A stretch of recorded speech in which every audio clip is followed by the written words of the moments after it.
I do have another video. I don't think anybody has really talked about this yet. It just dropped today. I'm not going to give you any context. I'm just going to press play and let you all react. Okay. Oh my God. This is a Leftist Mafia world premiere. Holy shit. Ladies and gentlemen, fighting out of the red corner from the great state of New York, it's the Hudson Valley heavyweight Republican Mike Lawler!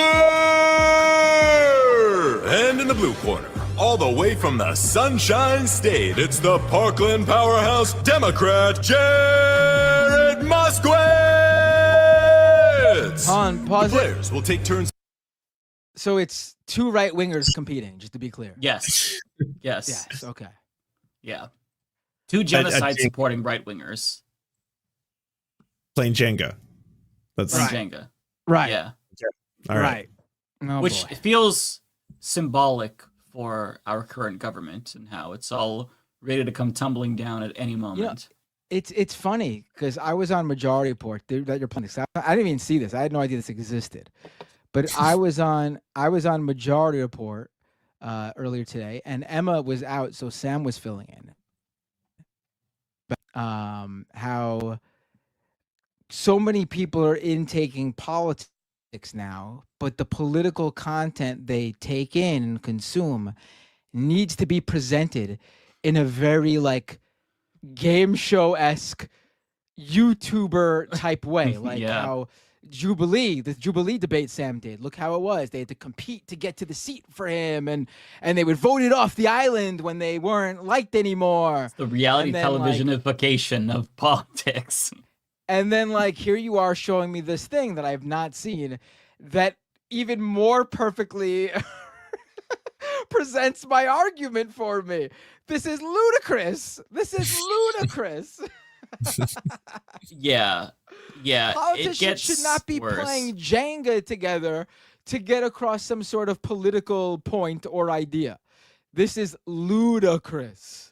Mm-hmm. Now, wait, do they actually have political discussions in between the turns? Is that part of it? Is it you'll get a little bit of a sense as to what they talk about here as the trailer goes on. This is courtesy of The Recount, by the way. So this is a liberal outlet that is facilitating this. You can kind of see the logo on the Jenga pieces.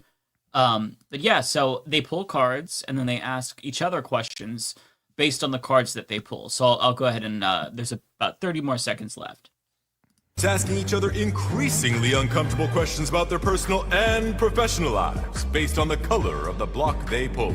Kiss, marry, avoid. Which member of Congress do you think most reminds you of the 40-year-old virgin? Tell the story of your first kiss, Mike Lawler. This is a very creepy one. This is the most awkward. Okay, you know what? This is even worse than I thought. At least get ready to rumble! Jubilee presents the game, uses the game show. The game show idea to the aesthetic, yes, to still get across political discussion and debate. Mm-hmm. I think I'm not knocking that. I was knocking the idea that that's what people today need, but they do what they do and they do it well, and people consume political debate, and that's always good. I think it's just unfortunate that the society needs that presented that way. But this is not that at all. This is stupid. This is not anything. I don't care about this stuff about politicians. They're not entertainers. They're not celebrities. I don't give a shit who when their first kiss was. What I would like to see is when their first trial is for war crimes, because both of these motherfuckers in that clip voted numerous times to send more material aid to Israel as they are doing a genocide. So it's they take the biggest fucking ghouls, the biggest grifters. By the way, Jared Moskowitz voted to censure Al Green. They take these pieces of shit and then they try to make them appear more personable when these people do not deserve to be humanized, given what they've done with their votes and positions of power. I think it's gross. The Recount I've never had strong feelings about The Recount. They're just another liberal clip posting Twitter account. But now The Recount, honestly, they deserve to potentially be tried for war crimes because of this is disappointing from them. I'm going to even give them more props than you, because I think I've probably seen a lot of clips I might have missed otherwise if The Recount didn't grab them. And they are definitely not a centrist. They're certainly not a right wing, but they're not a centrist thing either.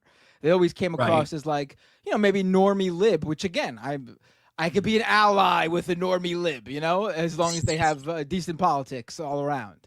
A lot of normie libs are very against what Israel is doing in Gaza right now. So you could easily, fight battles with them. Do we want to watch more? Does it get anywhere? What is this? So the entire clip is not available yet. They just have the trailer. Maybe they'll have second thoughts. Maybe that's why. What is the response to this? Don't release that. So on the YouTube video, there's 0 comments. It's just like a premiere screen. On the Twitter post, there is 0 comments, 2,000 views, 2 retweets, and 2 hearts. No replies. Or actually, wait, hang on. There's 1 reply from 1 person, Michael Leone, who says 2 insufferable members of Congress. So it's going great for them. Lots of engagement. This is the most engagement they've gotten. So congratulations to the recounts. I really, we're big fans. I really don't get the point of this. Again, if they had to do the Jenga idea, it's just low tier slop, internet slop. But like if they had to do the Jenga thing to get people's attention so they watch, and then presented even in an entertaining YouTube, TikTok, whatever type way, still political discussion, I would give the pass. You got to do what you got to do to get people to engage and consume maybe what would be considered dry content for most people. But this is absolutely pointless. There's no point getting across here. They have 329,000 followers and 2 replies. One of them is from themselves. The other from Michael Leone. Shout out to Michael.